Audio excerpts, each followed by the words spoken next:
ప్రజాస్వామ్యం అనేది గెలవాలి. ధైర్యం ఉంటే వీళ్ళందరినీ కూడా రిజైన్ చేసి మళ్ళీ గెలిచి తెలుగుదేశం పార్టీని క్యాండిడేట్లుగా తెలుగుదేశం పార్టీకి సంబంధించిన క్యాండిడేట్స్గా గెలిచి వాళ్ళు చైర్మన్ చేసుకుని ఉంటే నిజంగా అందరూ కూడా సంతోషించేటటువంటి వారు. ఇది చాలా హేయమైన చర్య. మరి జగన్మోహన్ రెడ్డి గారు గెలిచినప్పుడు 151 సీట్లు వచ్చినప్పుడు 17 మంది ఎమ్మెల్యేలు పార్టీ మారి నీ పార్టీలోకి వచ్చేస్తానంటే ఆయన మీరు రిజైన్ చేసి మళ్ళీ కంటెస్ట్ చేసి రాండి అని చెప్పినాడు.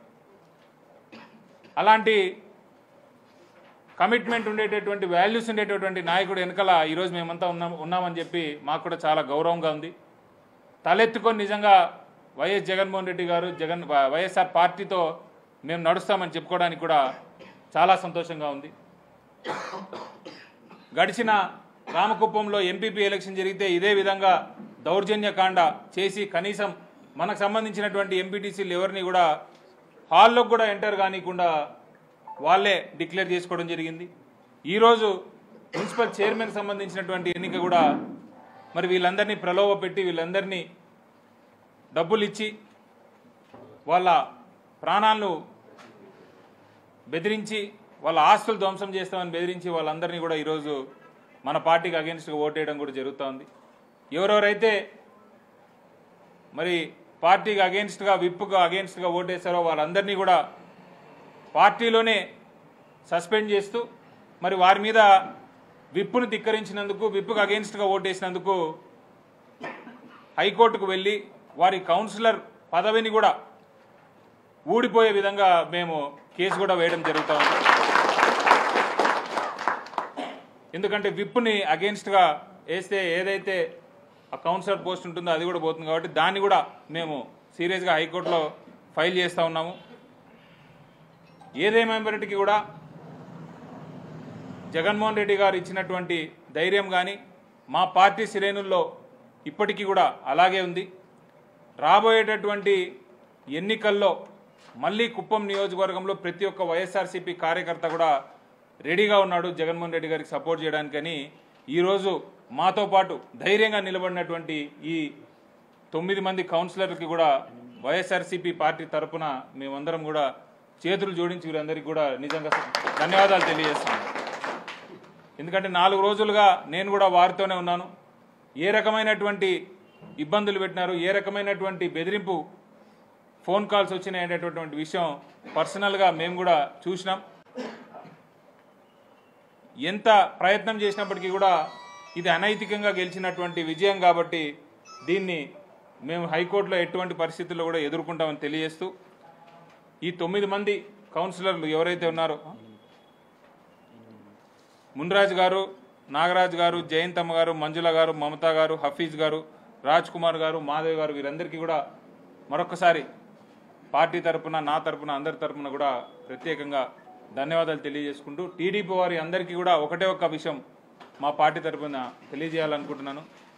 రేపొద్దున ఎన్నికంటూ వచ్చిన రోజు నిజాయితీగా నిబద్ధతతో కొట్లాడడానికి లేదా ఫైట్ చేయడానికి ప్రయత్నం చేద్దాం. అది జరిగిన రోజు ప్రజల మనసులో నిజమైన లీడర్ ఎవరు అనేటటువంటి విషయం బయటపడిపోతుంది. అధికారం ఎల్లకాలం ఒకరి వైపే ఉండదు. ఈరోజు మీరు అధికారం ఉందని చెప్పి వైఎస్ఆర్సీపీ పార్టీ జెండా లేకుండా చేస్తామని మీరు మాట్లాడొచ్చు. కానీ జగన్మోహన్ రెడ్డి గారితో ఇక్కడ ఉండేటటువంటి ప్రతి ఒక్క కార్యకర్త కూడా ఉండడానికి వైఎస్ఆర్సీపీ జెండా మోయడానికి నాలాంటి వేల మంది సైనికులు కుప్పం నియోజకవర్గంలో ఉన్నారనే విషయం మీరు గుర్తుపెట్టుకోండి కూడా తెలియజేస్తూ మరొకసారి ఈ విజయాన్ని వారు సెలబ్రేట్ చేసుకోవచ్చు. ఈ విజయం వాళ్ళు నిజాయితీగా గెలిచినామని వారు అనుకోవచ్చు. కానీ కుప్పం నియోజకవర్గంలో ఉండే ప్రతి ఒక్క వ్యక్తికి కూడా ఇది ఎంత అనైతికమైనటువంటి విజయం. కేవలం దీన్ని వాళ్ళ ఈగో సాటిస్ఫై చేసుకోవడానికి కోసమే మాత్రమే ఈ ఎలక్షన్ పెట్టి మళ్ళీ దాన్ని గెలుచుకోవడం జరిగిందని కూడా తెలియజేస్తుంది. Thank you. ప్రజాస్వామ్యాన్ని కూనీ చేసే విధంగా ఈరోజు కుప్పంలో మున్సిపల్ ఎలక్షన్ జరిగింది. ఈ విధంగా చూడాలి. లాస్ట్ టైం ఎంపీపీ ఎలక్షన్ జరిగినప్పుడు కూడా ఏ రకంగా మా పైన వైఎస్ఆర్సీపీ పార్టీ పైన దాడి చేసి ఎలక్షన్ చేసుకున్నారనేటటువంటిది మనందరికీ తెలిసినటువంటి విషయమే. మరి ఈసారి అలాగే జరుగుతుందని మాకు ముందే తెలుసు కాబట్టి మేము మళ్ళీ హైకోర్టుకి వెళ్ళి మాకు ఖచ్చితంగా ఈసారి పోలీస్ ప్రొటెక్షన్ ఇవ్వాలి, లేకపోతే మేము కనీసం లోపలికి వెళ్ళేటటువంటి పరిస్థితి కూడా లేదు అనేటటువంటి విషయం గౌరవ హైకోర్టు దృష్టికి తీసుకొని వెళ్తే వారు ఎస్పీ గారికి డిఎస్పీ గారికి ఖచ్చితంగా ప్రొటెక్షన్ ఇచ్చి తీసుకొని వెళ్ళాలి అని చెప్పారు. కాబట్టే ఈరోజు పోలీస్ ప్రొటెక్షన్ ఉంది కాబట్టే మేము లోపలికి వెళ్ళగలిగాము. మరి పోలీస్ ప్రొటెక్షన్ లేకపోతే కనీసం మమ్మల్ని లోపలికి కూడా అడుగు పెట్టినిచ్చేటటువంటి పరిస్థితిలో ఈరోజు ఇక్కడ రాజకీయం జరుగుతూ ఉంది. ఇది మంచి పద్ధతి కాదు. రేపు పొద్దున ఎప్పుడు ఇలాగే ఉండదు. రేపు పొద్దున మా టైం అనేది కూడా ఒకటి వస్తుంది అనేది గుర్తుపెట్టుకోమని తెలియజేస్తాను. అంటే 50 లక్షల వరకు కూడా కౌన్సిలర్ నుంచి గెలిపించుకున్నారు. అంటే ఏదర్ భయపెట్టు లేదా వాళ్లకు డబ్బులు ఇచ్చి లోబట్టు అనేటటువంటి పనిలోనే ఈరోజు టీడీపీ పార్టీ ప్రవర్తిస్తూ ఉంది. ప్రతి ఒక్క కౌన్సిలర్కి దగ్గర 50 లక్షల దాకా డబ్బులు ఇచ్చి వాళ్ళని ప్రలోభపెట్టి కొంతమంది మా క్యాంపులో ఉన్న వారిని కూడా ఫోర్స్ఫుల్గా ఈరోజు పొద్దున వాళ్ళని లిఫ్ట్ చేయడం కూడా జరిగింది. మరి ఇది మంచి పద్ధతి కాదు. డబ్బులు తీసుకొని ఆ పక్కకు వెళ్ళిపోయి పార్టీని మోసం చేసేటటువంటి వాళ్ళు ఏ పార్టీలో ఉన్నా కూడా వారికి ఆ భగవంతుడు అనేటటువంటి ఖచ్చితంగా శిక్షిస్తాడని కూడా చెప్తారు. ఈ గురువారం రోజు కూడా ఇక్కడ ఇంత వీరోచితంగా పోరాడినటువంటి మన కౌన్సిలర్లందరినీ కూడా గౌరవ మాజీ ముఖ్యమంత్రి వర్యులు మన నాయకుడు జగన్మోహన్ రెడ్డి గారిని కల్పించేటటువంటి కార్యక్రమం కూడా మేము చేస్తూ ఉన్నాము. అలాగే రామకుప్పంలో జరిగినటువంటి ఎన్నికల్లో పార్టిసిపేట్ చేసిన ఎంపీటీసీలు, మన ఎంపీపీలు, జెడ్పీటీసీలు అందరితో కూడా గౌరవ మాజీ ముఖ్యమంత్రి గారు కలుస్తామని కూడా చెప్పారు. కాబట్టి నిజంగా కుప్పం నియోజకవర్గంలో ఏ రకమైనటువంటి దౌర్జన్యకాండ జరుగుతూ ఉంది అనేటటువంటి విషయం ఆయన దృష్టికి కూడా తీసుకొని వెళ్ళాలని మేము ప్రయత్నం చేస్తాం.